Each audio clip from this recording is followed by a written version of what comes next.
So Jeff here with Half Moon, my father Jeff as well, if he gets in the shot. Hey YouTubers, how are you? So we got our Haas DT-1 here, and we just got the new the Jergens sub plate system for it. So we put the sub plate down, it has all the ball lock mounting system on it. So we skipped over the hard part, all the cleaning and getting it in there. Figured that was boring, yeah. But we've got it in place and we're getting ready to set it up and you know, get it all installed and lined up. Before we did this, we took everything out of here, we cleaned the mill out real good, we flushed out the coolant system, and we put brand new coolant in it. We're trying out the KOOLRite 2290 from JTM products. There's some good videos from Haas already online, so we didn't do a video on that. You can check out the Haas video. We'll put a link in the description below. One thing though is that they don't really recommend what to use as a cleaner. They just say use a high alkaline cleaner.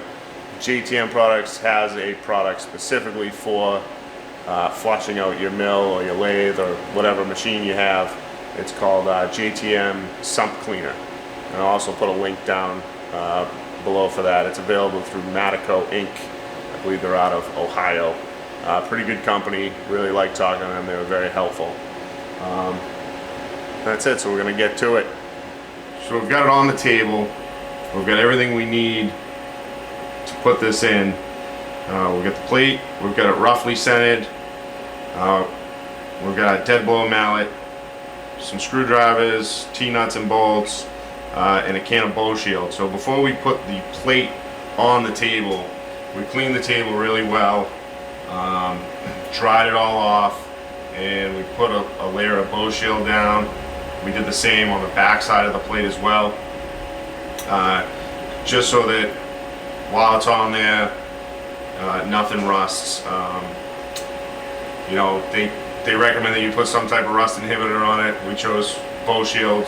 You can use whatever you want, but we've used this stuff in the past and it works really, really well. So we're gonna get in there. We're gonna install the sign fixture keys. Those are gonna be first. That's gonna line everything up, and we'll put the T-nuts in. We get it all down centered. We chose to center it and not offset it because when it's centered, we get the full use of the plate. When it's all the way to the X minus, we're right at the edge of the plate. And when we bring it all the way back to X plus,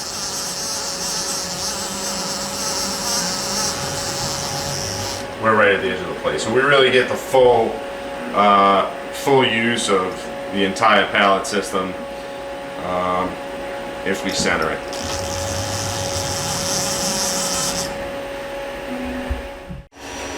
Okay, so the first thing we're going to do is install the sign keys, and they're marked 14, 16, 18. So our table is 16 millimeter. So we're gonna install it in the groove of the T-slot along the 16 face.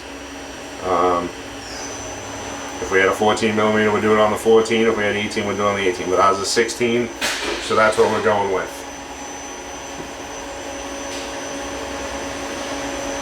They're a tight fit. Yeah, they're a very tight fit, so.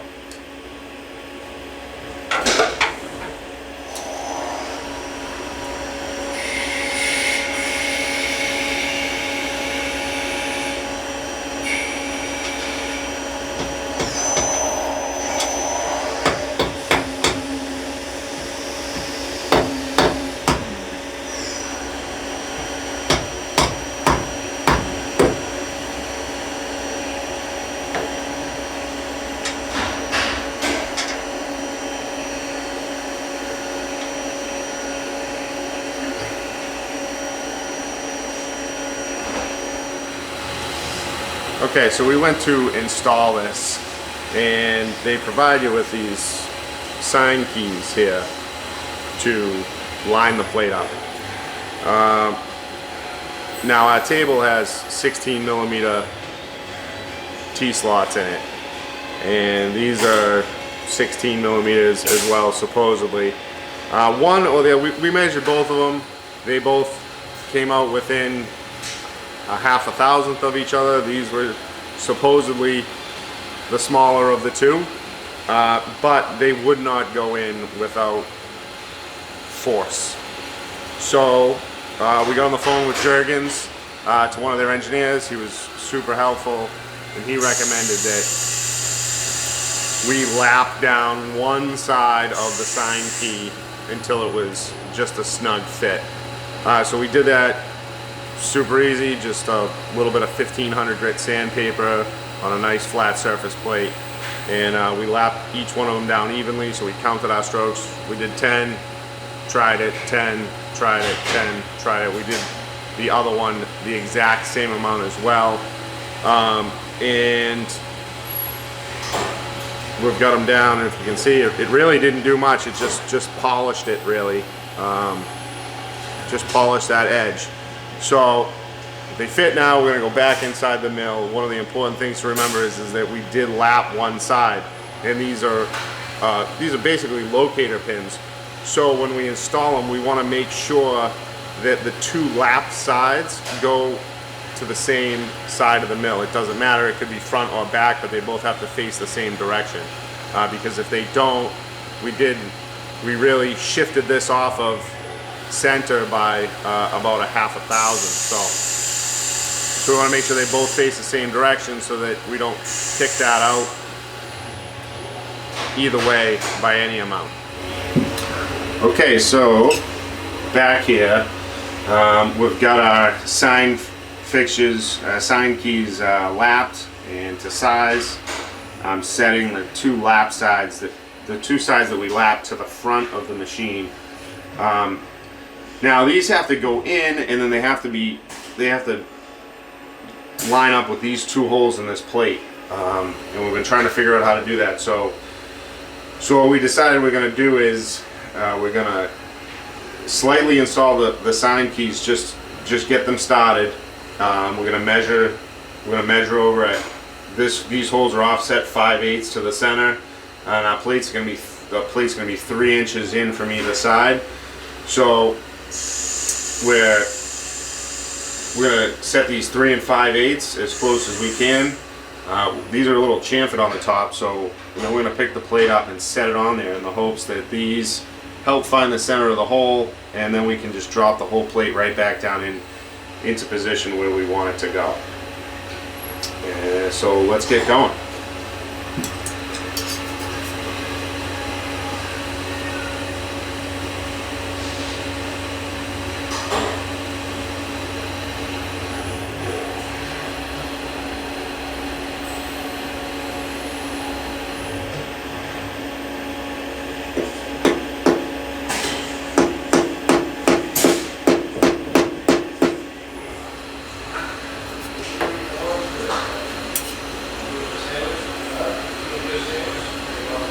Okay, I have both my sign keys in, and now obviously this is a pretty small machine, so this I can move this plate by myself. It's a little awkward, a little heavy leaning over here into the machine, but I can do it. If it was any bigger, we'd probably have to have some type of you know, like an engine crane come in and have a strap on it to lift it, but you can tell it's super flat because it's stuck right to the table.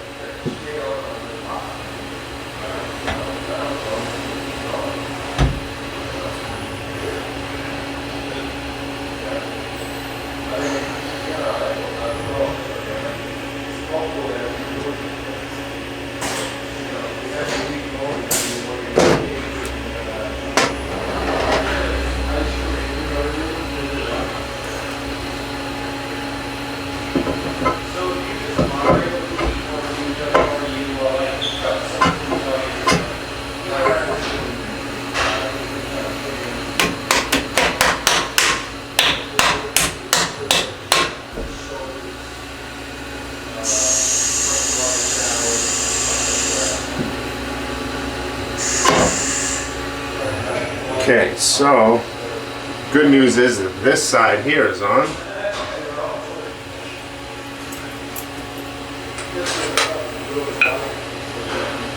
And I am going to just put a little block of aluminum underneath here, and I'm going to tap this one around with another block of aluminum. I'm putting that there just in case it does drop suddenly.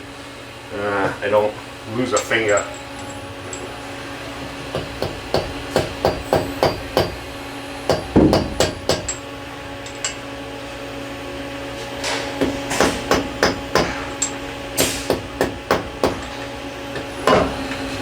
And there it is.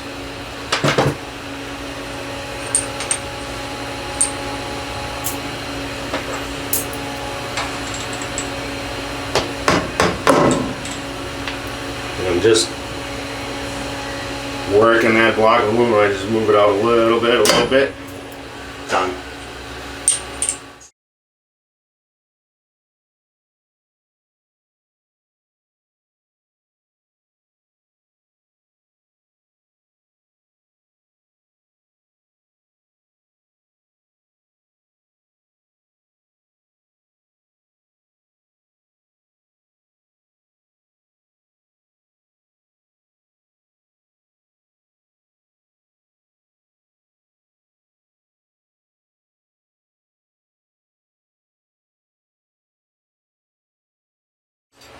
All right, so we have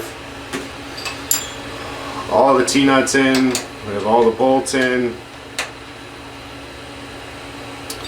and there is no alignment. There is no, these sign keys are pretty tight, so there's no moving around. I did check the table before we put this on just to make sure that it was in fact straight, and it is.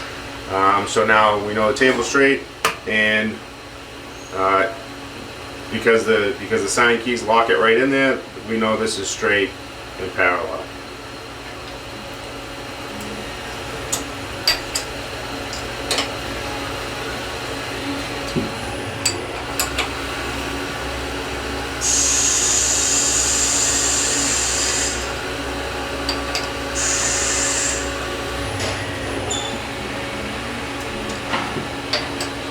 Now they don't tell you that, you know, a torque sequence or even any torque specs, but you know, try and make a nice pattern around the plate. Make sure that everything's snugged up evenly.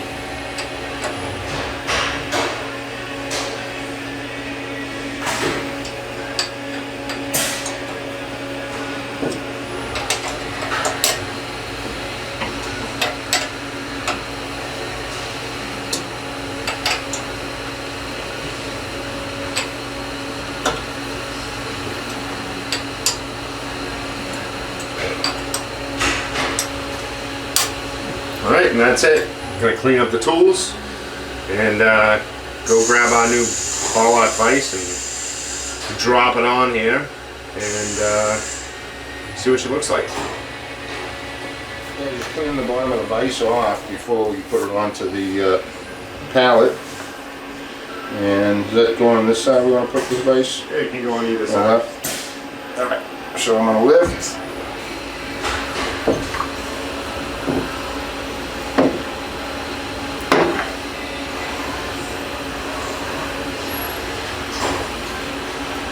Those should line up.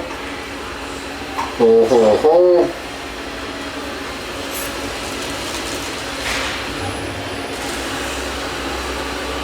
And this is the ball locks right here, the pins.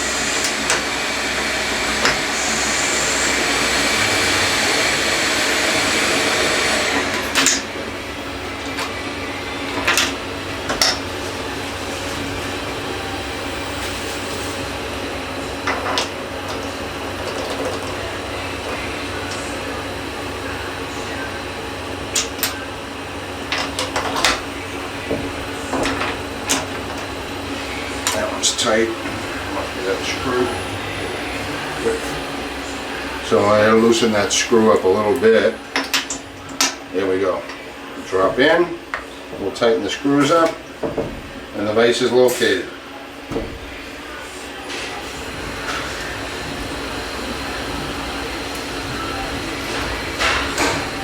If we can find the right Allen wrench.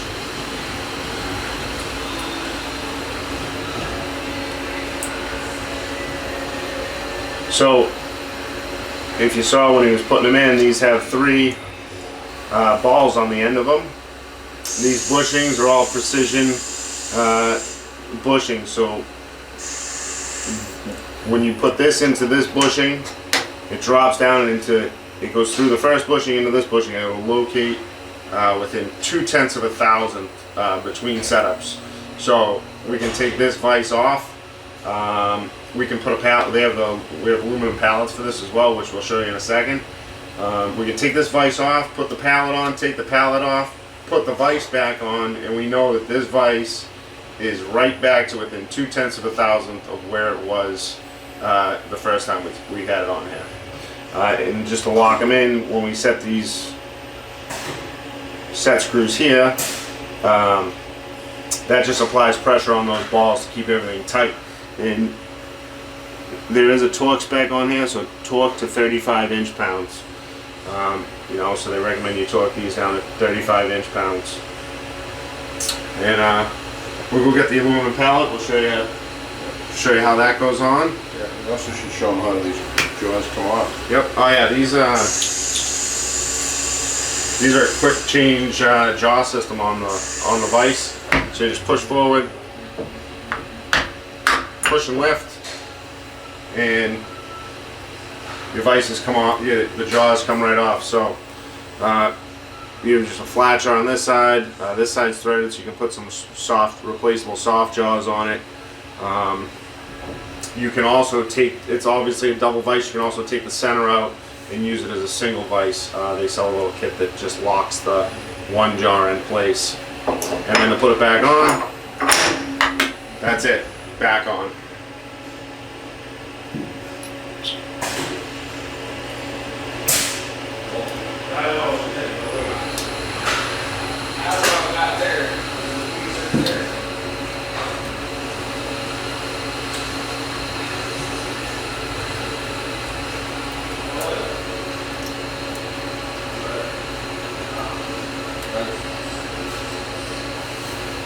You could also tell them that you can mill into those jaws and have, yeah, so as my son just explained, these remove, these are aluminum obviously, so you can mill right into these for a job, snap them out, put them aside, change these, remill for a new job, and then just when you go back to the first job, obviously you already have your jaws, just drop them in, the vise locates, and you're good to go. I'm going to show you the pallet next. That's coming up. I just got to get it out of the box. Okay. So we're just going to pop these out. 3. And that vise can come right out of the way.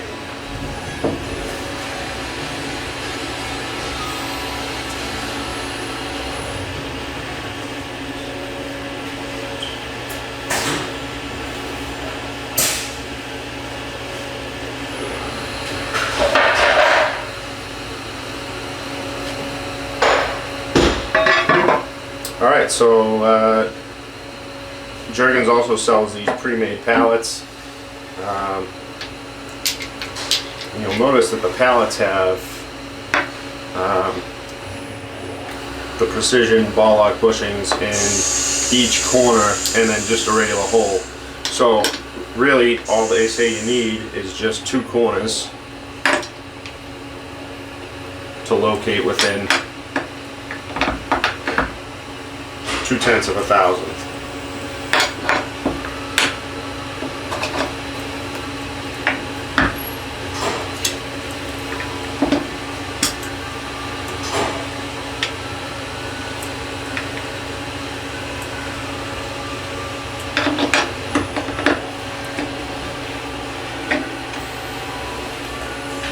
As you can see, they're pretty tight. So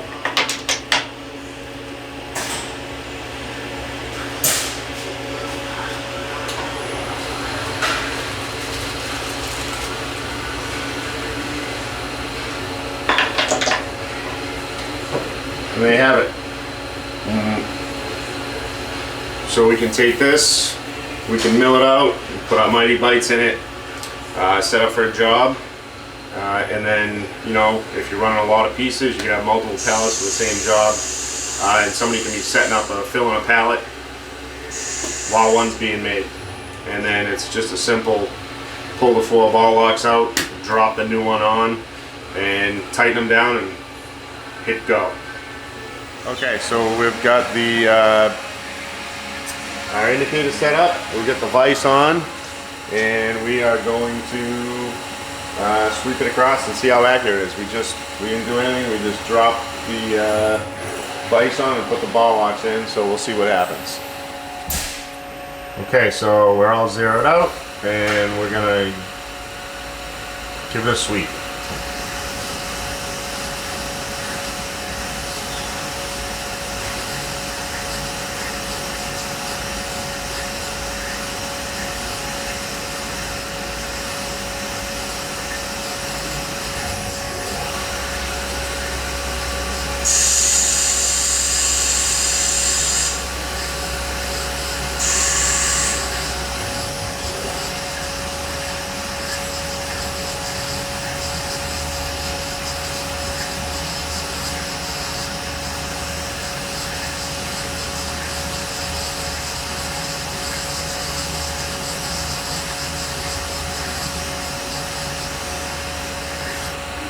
And that's a 5/10 indicator, and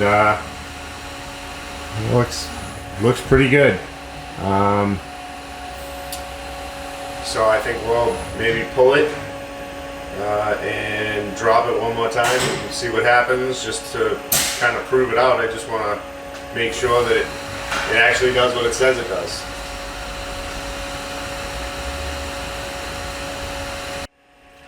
Okay, so I took the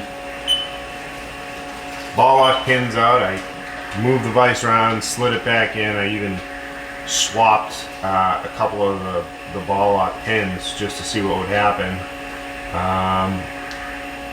Tightened it down and got the indicator set to 0, and we're going to tram it again.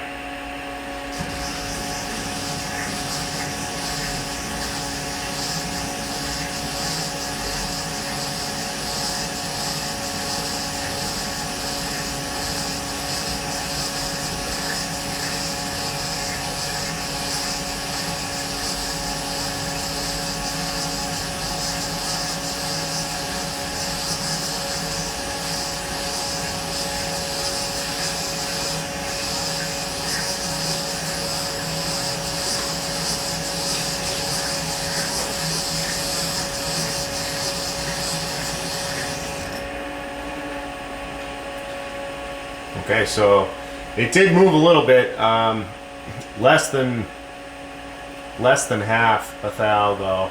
Looking about, looks like maybe 4/10.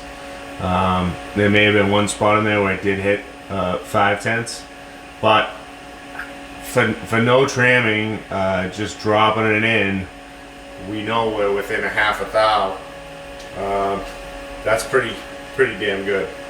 That's awesome. Yeah, pretty happy with that. You know, so we know now if we're doing really tight tolerance work, then we got to set the indicator up and tram it in, which we could obviously do. We just loosen the ball locks and tap it just a touch until it's dead on. But for most stuff, being within half a thousandth is absolutely plenty. So that's great. Really pretty happy with this. So alright, what's up guys? We're here, we're just wrapping up our Jergens ball lock installation on our DT-1, and I just gotta say, super impressed with this thing. We're really excited to have this here in the shop. We think it's gonna save us a whole bunch of time and make us a whole bunch of money. We ran some tests, we just kept indicating it in, pulling the vise off, putting it back on, running the indicator across it. and what we came up with was 5/10 repeatability. Earlier I said 2/10, and I was mistaken. I went back and reread the Jergens literature, and what they claim is 5/10 repeatability. The 2/10 number came from the accuracy of the location of the bushings. So I read that, and whatever, I kind of transposed that into 2/10 repeatability. But the actual figure from them is 5/10. So this thing does exactly what they claim it does. We've had 0 issues. I think this thing is flawless. It's the quality of it is just beautiful. Couple things to note. One, if you look very closely in our video when I was installing the subplate, you'll notice that I did install it backwards. Don't do that. You will have to take it off and spin it around like I did, and it's just a lot of work. So I did have to take the plate back off and spin it 180 degrees so that the Jergens logo is up towards the front. And the reason is that the bushings, these vices mount on 3 points. So if flip the other way, your vice is backwards. Just not paying attention, you know, trying to do the video, and there I go, I put it on backwards. So don't put it on backwards. Make sure you have it all lined up. The sign keys that we lapped them down, and after the fact, after we did that, we have air conditioning in here, so it stays a pretty crisp 68 degrees all the time in here.